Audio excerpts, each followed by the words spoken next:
భారత్ మాతా key సనాతన ధర్మ key. మామూలుగా ఇన్ని రోజులు మనం కాశ్మీర్ పెద్ద సమస్య అనుకున్నాం, అవునా కాదా? ఆ సమస్య తీరిపోయింది. ఇంకో సమస్య వచ్చినది, వెస్ట్ బెంగాల్.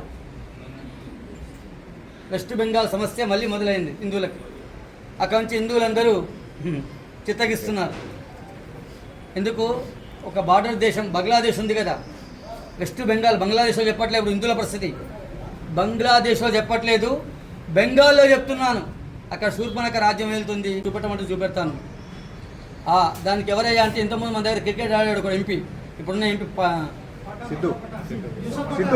యూసఫ్ పఠాన్ గాడు ఎంపీ. అక్కడ చదవడం లేదు అక్కడ వానికి. మనందరం ఆదరిస్తాం అన్ని మతాల వాళ్ళని, వాళ్ళదే కావాలా. దయచేసి సెక్యులర్ ముస్లిమ్స్ అందరూ బయటికి రండి. ఎందుకంటే అక్కడ బంగ్లాదేశ్ జరిగిన వెంటనే రేపు హైదరాబాద్ కూడా జరుగుతుంది. ఇంకా మన మైనార్టీలో పడితే ఎక్కడైనా జరుగుతుంది బాబు.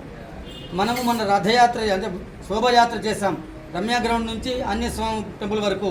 చాలా దేదీప్యమానంగా జరిగినది. ఇంకా పాల్గొనాలి హిందువులు. ఎక్కడ ఎవరు రాయి వేయలేదండి. ఒక్క వ్యాపార వ్యవస్థలో లూటీ చేయలేదండి. ఏ అన్యమతస్తుని కొట్టలేదండి. అంత దేదీప్యమానంగా మనం అందరూ కూడా రామభక్తిగా పాటు చేసుకుంటూ పిల్లలందరూ కూడా పాల్గొన్నారు. చాలా ఆనందంగా ఉంది. ఎప్పుడు మొన్న హనుమతి విజయోత్సవం, జయంతి కాదు విజయోత్సవం. కాశ్మీర్ సమస్య తీరినంతరం వెస్ట్ బెంగాల్ అయినది. కాశ్మీర్ చాలా చిన్న రాష్ట్రం, వెస్ట్ బెంగాల్ పశ్చిమ బెంగాల్ చాలా పెద్ద రాష్ట్రం. పెద్ద రాష్ట్రం అది తెలుసుకోవాలి మీరందరూ కూడా. తర్వాత ఆంధ్ర, తెలంగాణ, దక్షిణాది కూడా మొత్తం వ్యాపరిస్తున్నారు. మీ ఇంటి పక్కన ఎవరైనా సరే కొన్నాడు మాత్రం చేయకండి, దాంతోపాటు 10 మంది తయారవుతారు. మీ వ్యవస్థకు, మీ ఆచారానికి, మన శక్తికే ముప్పు ఉన్నది, తెలుసుకోండి దయచేసి. ఇంతగానం ప్రవచనకర్తలు అందరూ పెద్ద పెద్ద వాళ్ళందరూ కూడా చెప్తున్నారు. అందరం ఏకమై ఉందాం దయచేసి. మేము ఒక్కరు చెప్పినంత మాత్రాన మీరు మారుతారని లేదు. మారిన వాడే మన హిందూ. ఎందుకంటే గత సంవత్సరాల నుంచి చూస్తున్నాం మనం. ఇకనైనా దయచేసి బెంగాల్ మనకు ఎదురుగా కనిపిస్తుంది. అందరూ మారండి దయచేసి. వక్ఫ్ బోర్డు అని దాని సవరణ మాత్రమే చేశారు. చేసినందుకు పాపం 2 వ్యక్తులు దేవతా విగ్రహాలు చేసుకుంటారు. వాళ్ళు మన దేవతా విగ్రహాలు చేసి అమ్ముకొని పొట్ట నింపుకుంటారు. వాళ్ళ నాన్నగారికి 70 ఏళ్ళ వయసు, 74 ఏళ్ళ వయసు ఉంటుంది. కొడుకు 42 ఏళ్ళు, 43 ఏళ్ళు ఉంటాయి. ఇద్దరిని చంపేశారు. వాళ్ళకి వక్ఫ్ బోర్డు అంటేనే తెలియదు అసలు. మీకు తెలుసా విషయం?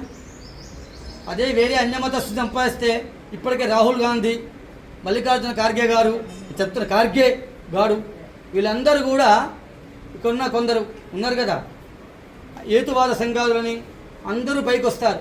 కానీ హిందువులకు అయినప్పుడు మాత్రం ఒక్కడు బయటికి రాడు. ఇకనైనా కళ్ళు తెరవండి దయచేసి. అఖండ భారతాన్ని నిర్మించుకుందాం. భావితరాల శక్తి కోసం, మన భూభాగం కోసం, మన సాంప్రదాయం కోసం. నేను 1,00,000 పూజలు చేశానా, 1000 కొబ్బరికాయలు కొట్టానా, 100 కొబ్బరికాయలు కొట్టానా కాదు. నీ ధర్మాన్ని నువ్వు కాపాడావా లేదా? నీ ధర్మం పక్కన నువ్వు నియతగా ఉన్నావా లేదా? నీ ఆచారాన్ని నువ్వు కాపాడావా లేదా? ఐక్యమత్యంగా ఉన్నావా లేదా? కావాలి. ఐక్యమత్యం ఉంటేనే బలం. ఎందుకంటే మనం ఐక్యంగా ఉన్నంతసేపే మనము ఇక్కడ సురక్షంగా ఉంటాం. లేదంటే మనం బానిసలం అవుతాం. మన ఇంట్లో శక్తి కూడా ఉండదు, డబ్బు కూడా ఉండదు, మనన్నే ముండమవుతారు. ఇది చరిత్ర చెప్పిన సత్యం. భావితరాల పిల్లలారా, ఇకనైనా మీరు బానిసలు కావద్దు. భావితరాలకు బాసట కావాలా? శ్రీరామచంద్రుని యొక్క అనుగ్రహం మీ అందరిపై ఉండాలా? ఇలా పూజ చేసుకోవాలా? ఇలా ఉండాలా? ఇలా గుడికి రావాలా? అయ్యవారిని, అమ్మవారిని అర్చన చేసుకోవాలా?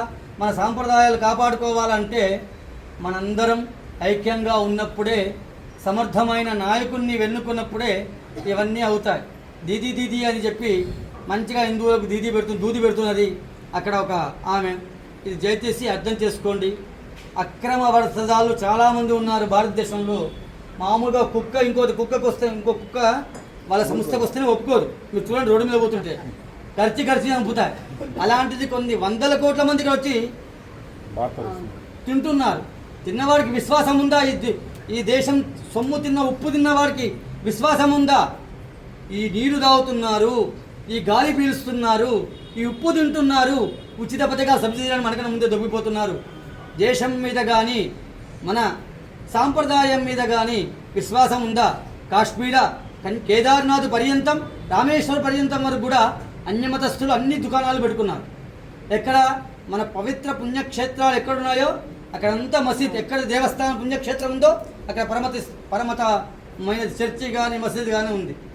మన దేవాలయాలు కాపాడుకోవాల్సిన బాధ్యత మనది. కావలిస్తే మీరు చూడండి, మన దేవాలయాల నుంచి ఎంత ఆదాయం ప్రభుత్వం పోతుందో మీరు అర్థం చేసుకోండి. మొన్న శ్రీరామనవమి వచ్చినది, ఎంత బిజినెస్ అయినది, ఎంత వ్యాపారమైనది.